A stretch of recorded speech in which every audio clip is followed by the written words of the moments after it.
ये जो राहुल गांधी के साथ किया जा रहा है ये नफरत की राजनीति है। ये स्वस्थ डेमोक्रेसी में ये सही नहीं है, क्योंकि तो पूरे देश में नफरत की राजनीति करना चाहती है।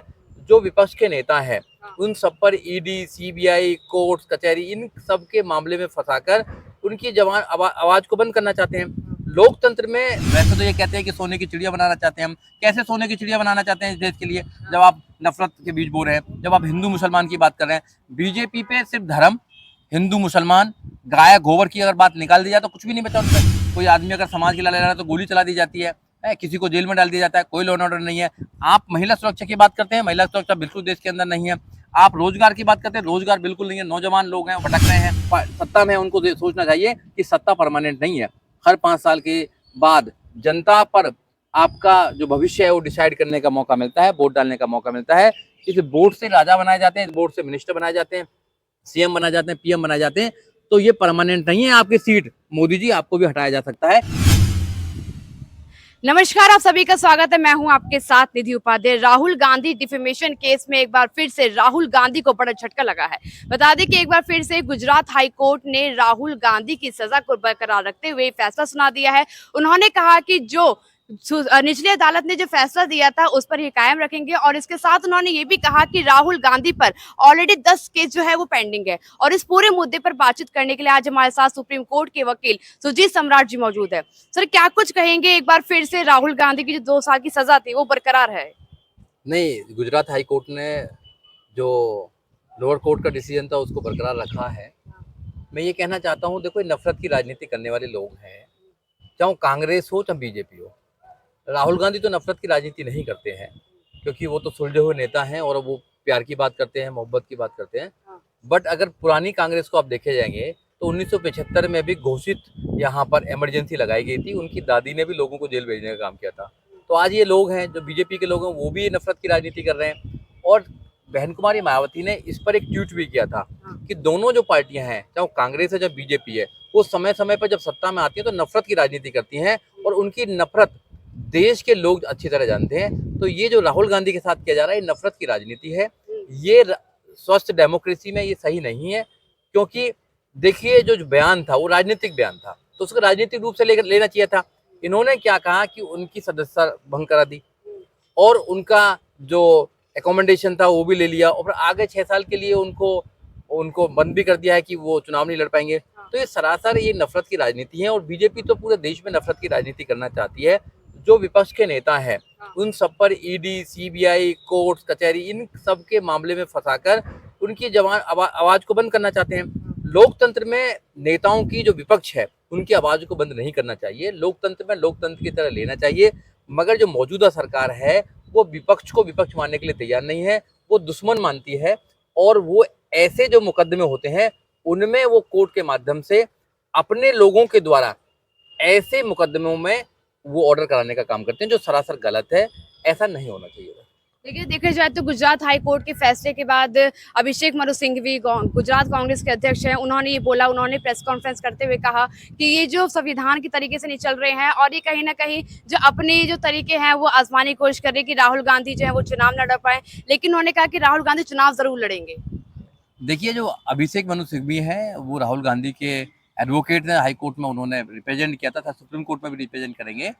तो मैं उनसे आपके चैनल के माध्यम से देश के लोगों से कहना चाहता हूँ कि जो कांग्रेस जो कहती है कि संविधान को खत्म करना चाहते हैं, अगर बीजेपी संविधान को खत्म करना चाहती है तो कांग्रेस कहाँ बचाना चाहती है? कांग्रेस तो मुद्दा नहीं है करना चाहती है।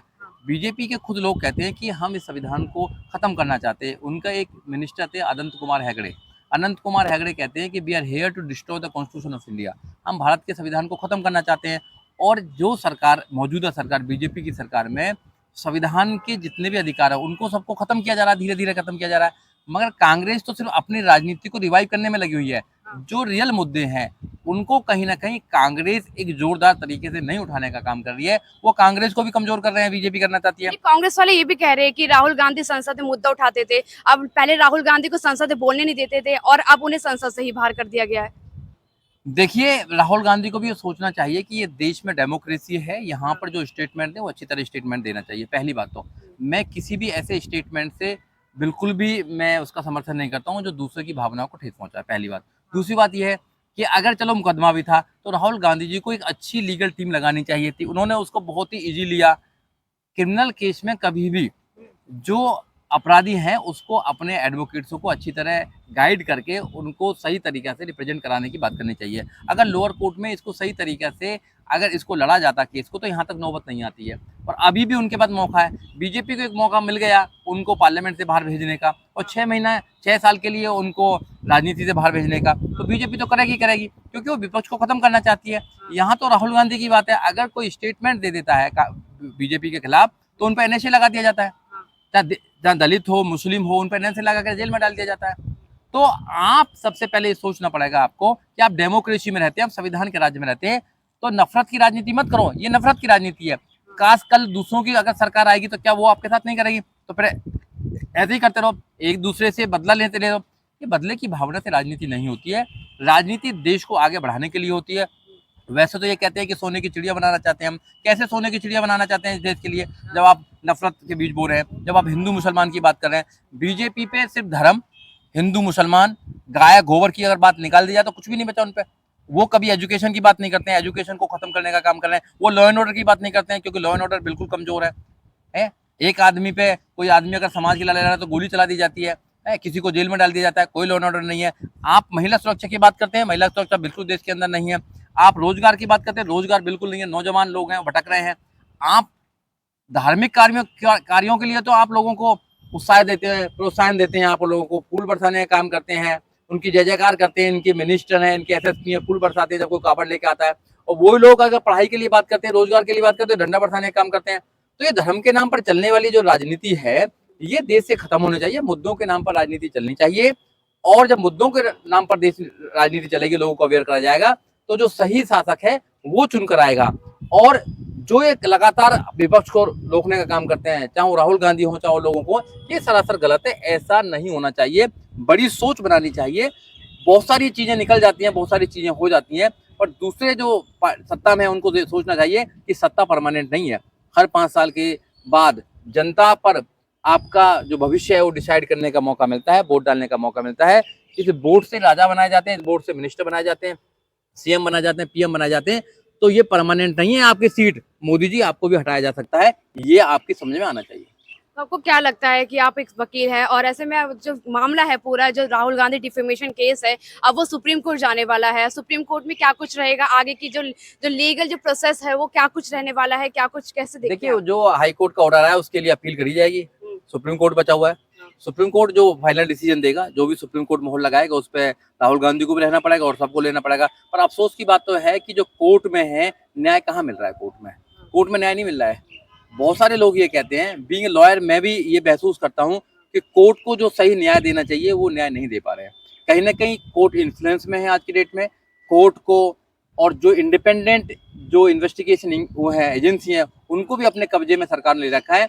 ये जुडिशरी है, सुप्रीम कोर्ट की बात कर रहे हैं। जुडिशरी इंडिपेंडेंट होनी चाहिए जो देखने में नहीं आती है, इंडिपेंडेंट देखने में नहीं आती है। अब देखते हैं क्या होता है, वो तो जब भी पता लग पाएगा जब वो ऑर्डर आएगा। अभी जब उनका अपील होगी, अपील के बाद में जब डिसीजन होगा उसके बाद ही कुछ कह सकते हैं। पहले तो मैं क्या कहना चाहता हूँ, पहले तो मैं ज्यादा कुछ नहीं बोलना चाहता इस बात पे, क्योंकि अपील करनी चाहिए, अच्छे लॉयर्स को खड़ा करना चाहिए, अपने आर्गूमेंट को सही तरीके से रखना चाहिए और बताना चाहिए कि देश में अगर नफरत की राजनीति चलेगी तो फिर काम बनने वाला नहीं है। विपक्ष के लोगों पर ही क्यों करा जाता है? इनके जब नेता, इनके मिनिस्टर्स, इनके एमपी जब दिल्ली के अंदर कनॉट प्लेस के अंदर कहते हैं देश के गद्दारों को गोली मारो सालों को, और कैसे भड़काऊ भाषण देते हैं, उस पर कोई भी कार्रवाई नहीं होती है, एफआईआर तक नहीं होती है, तो फिर कैसे काम चलेगा? एक तरफा एफआईआर करोगे क्या? एक तरफा सजा सुनाओगे? एक तरफा लोगों को जेल में भेजने का काम करोगे? एक तरफा जो वो है आपके विपक्ष के नेता है उन पर सिर्फ कार्रवाई करने का काम करेंगे? उन पर पुलिस भी कार्रवाई करती है, उन पर कोर्ट कचहरी भी कार्रवाई करती है, सब कार्रवाई उन पर चलती है। तो ये तो सरासर गलत है, ये नहीं होना चाहिए। क्या लगता है जिस तरह से अगर देखा जाए तो जब ये जो पूरा मामला है जब गुजरात हाई कोर्ट पहुंचा था और अब ये 2 महीने बाद इसका रिजल्ट आना, तो कहीं ना कहीं अब ऐसे में जो शीतकालीन सत्र है वो मतलब वो शुरू भी हो रहा है ग्रीष्मकालीन, और ऐसे में वहाँ पे जो कई सारे मुद्दों को बीजेपी उठाने वाली है, तो कहीं ना कहीं राहुल गांधी को संसद में ना बैठने की पूरी रणनीति बीजेपी की। देखिए हो सकता है, क्योंकि देखिए अभी 2024 में फिर दोबारा जनरल इलेक्शन आने वाले हैं और 2024 ज्यादा दिन नहीं रहे हैं, 7-8 महीना के इलेक्शन रहे हैं। 7-8 महीना तक अभी अपील करेंगे, अपील के बाद में फिर वो जजमेंट आएगा, क्या पता इनके फेवर में भी हो जाए, मगर ये जो सत्र है, ये जो इनका पूरा ट्रेन रहा है, ये तो खत्म ही हो जाएगा। तो अगली बार को जब कहेंगे जो मुद्दे उठाने चाहिए थे वो मुद्दे शायद ना उठा पाए, क्योंकि कोर्ट में केस है और कोर्ट जब तक डिसाइड नहीं करेगा, फाइनल मौन नहीं लगाएगा, जब तक बात बनने वाली नहीं है। अब क्या डिसीजन होगा, क्या डिसीजन होगा, तो कोई ज्यादा फायदा होने वाला नहीं है। बस आगे चुनाव लड़ सकते हैं, चुनाव लड़ेंगे तो आगे फिर देखते हैं क्या करते हैं, देश की जनता उनके लिए क्या करती है। वैसे उन्होंने जो अगर यात्रा राहुल निकाली गांधी की सजा बरकरार रहती है तो क्या राहुल गांधी 8 साल तक चुनाव लड़ नहीं पाएंगे? बिल्कुल किसी भी नहीं, तरीके से वो बिल्कुल नहीं लड़ पाएंगे। अगर सुप्रीम कोर्ट इस सजा को बरकरार रखता है तो कोई भी ऐसा प्रोविजन नहीं है कि वो चुनाव लड़ पाए और जीत पाए, क्योंकि सुप्रीम कोर्ट जब अपना डिसीजन देगी तो फाइनल डिसीजन होगा। और पीपल रिप्रेजेंटेटिव एक्ट में भी कहा गया है 2 साल से ज्यादा सजा है, 2 साल से ज्यादा सजा होती है तो वो चुनाव नहीं लड़ पाएगा। इसी बेस पे उनकी जो सदस्यता वो रद्द हुई है, उनका जो घर छीना गया है और 6 साल की उन पर वो पाबंदी लगाई गई है। तो ये उसी एक्ट के अकॉर्डिंग लगाया गया है। तो अगर सुप्रीम कोर्ट उनको रिलीफ नहीं देता है तो वो चुनाव नहीं लड़ पाएगा।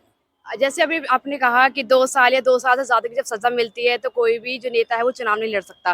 तो क्या अगर उनकी जो सजा में अगर 1 दिन की भी कमी हो जाए या फिर 2 दिन की कमी हो जाए तो क्या उनके जो सांसद वो वापस हो सकती है या फिर वो चुनाव लड़ सकते हैं? और उनका जो बंगला जो छीन गया वो वापस हो सकता है? देखिए, अगर सुप्रीम कोर्ट स्टे लगाती है उस पर, सजा को स्टे लगाती है और उसको सुनने के लिए तैयार होती है, स्टे लगाकर वो परमिशन देती है तो वो लड़ सकते हैं और सारा कुछ वापस हो सकता है।